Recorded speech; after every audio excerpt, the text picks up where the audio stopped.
What's up? What's up? It's time for the O Wrestling Podcast. I'm your host, CW. Thank you so much for listening.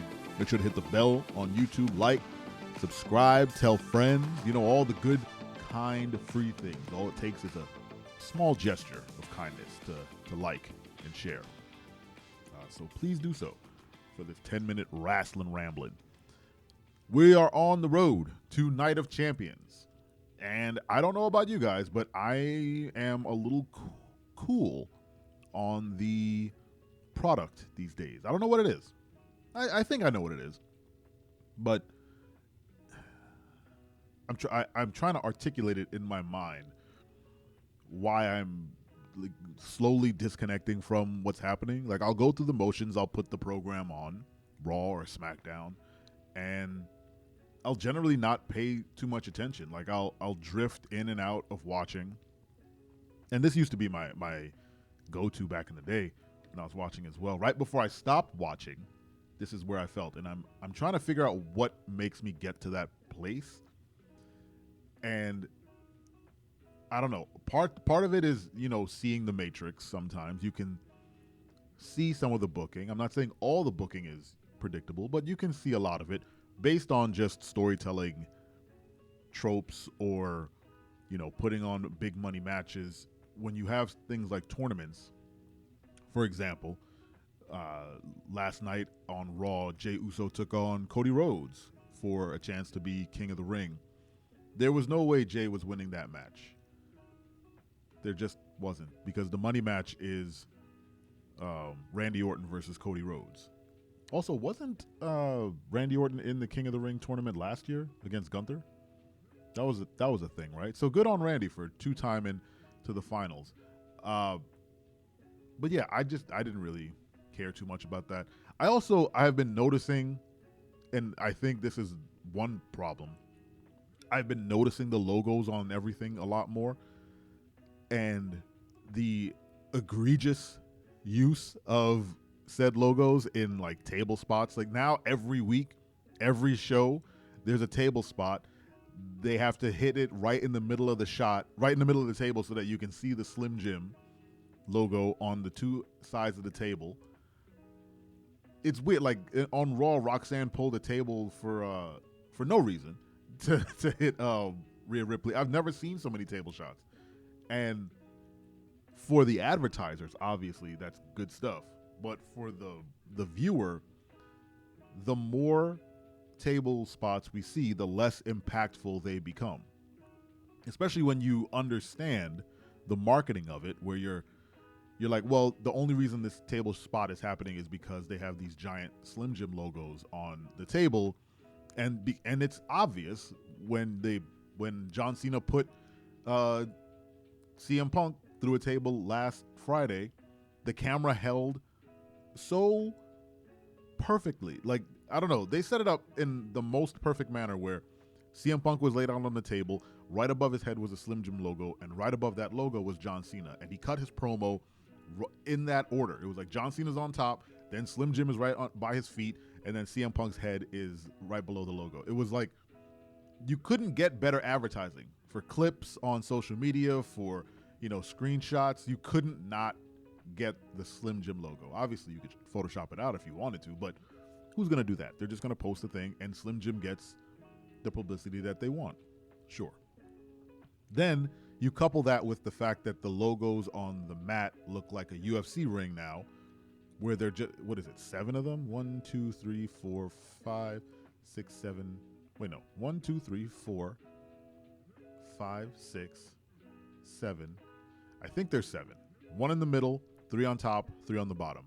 I want to say that there's 9, because I'm not counting 2 in the middle. I can't remember if there's 2 in the middle, but there's so many logos on the mat now, so many, and the small, brief reprieve you get from it is sometimes on SmackDown it's just the WWE logo in the middle, but still, it's just there's so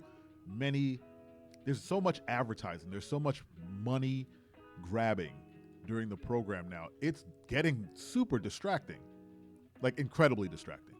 They had the Money in the Bank ladder match, not all the ladders, but they had very specific Slim Jim ladders.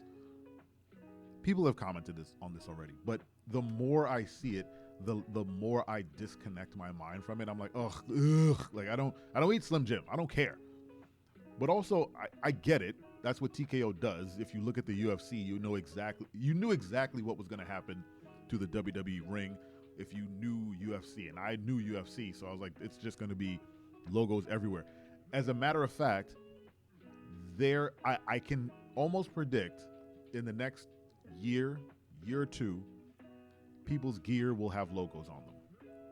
Wrestlers will be sponsored. It's just what's going to happen. And I guarantee you they probably won't get any money. I can't guarantee it probably. They probably won't get money for the sponsorship on their gear. But you'll be crazy to think that Jey Uso won't be showing up in his commercial Slim Jim gear, or LA Knight in his commercial Slim Jim vest, or whoever or whatever. You know, I see it on the horizon.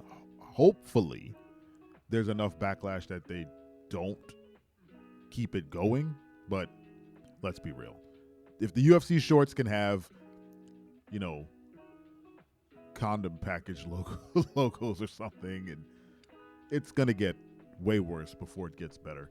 But that's one part, I think. And I think the other part is, you know, I think I mentioned it earlier, or was this a different? No, I said it in a whole other recording. Seeing the Matrix in terms of the booking. You know, sometimes you can just tell how things are going to get booked, and I know Triple H likes to tell us that we don't know and we're going to be surprised. I haven't really been surprised in a bit. Not to say that I'm, you know, fantasy booking perfectly, but nothing has been, you know, surprising per se.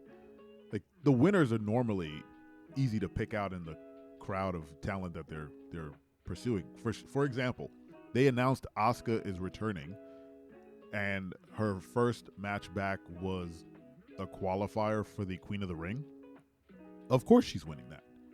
And if she's not winning that, you can kind of tier list it where you're like, I'm not surprised any of these people win. So once they announced her, I was like, well, I guess she's moving on. I think the only one that I didn't predict going was Jade, but she's in there now, and that makes total sense. So I'm not super surprised, but I'm also, you know, I didn't book it in my mind. And a lot of the times you can just tell who's going to win. Cody Rhodes was obviously moving on. Jey Uso was not going to the King of the Ring finals. Not with Randy Orton, because then we know Randy Orton's going to win, right? He's not beating Randy Orton. And it's a much better card for a pay-per-view to have Randy Orton versus Cody Rhodes. They have history. They have, you know, friendship. And everyone's been clamoring for them to wrestle again, especially when Cody had the title. It would have been great if they had like a legacy throwdown for who's going to be the winner, but now they get to do it for King of the Ring. So, I don't know. Half the time I'm just kind of whatever storyline's going on. And I had this, I guess I'll take the last minute here. Maybe this is going to be its own episode, but I want to get back to the carnival style booking where you throw in dudes or ladies who have generic gear and no gimmick, and they're pulled from the local talent pool, and you come back from a commercial and they're just standing in the ring. There's no music for them, and they just have a nameplate on the bottom, and then a WWE superstar comes out and just annihilates them and they enhance the WWE talent. Then they go home with a credit on WWE television, and the WWE talent moves on with more wins. They so rarely do that, if at all, anymore, and we need to bring that back. So we'll do a whole episode on that kind of booking. Let me know how you're feeling about all the logos and nonsense in the ring. Thank you so much for listening. Please subscribe, tell a friend, and don't you ever forget. I'm your friend, but if I ever see you in the ring, I can beat you. Don't you know? Yeah, yeah, yeah.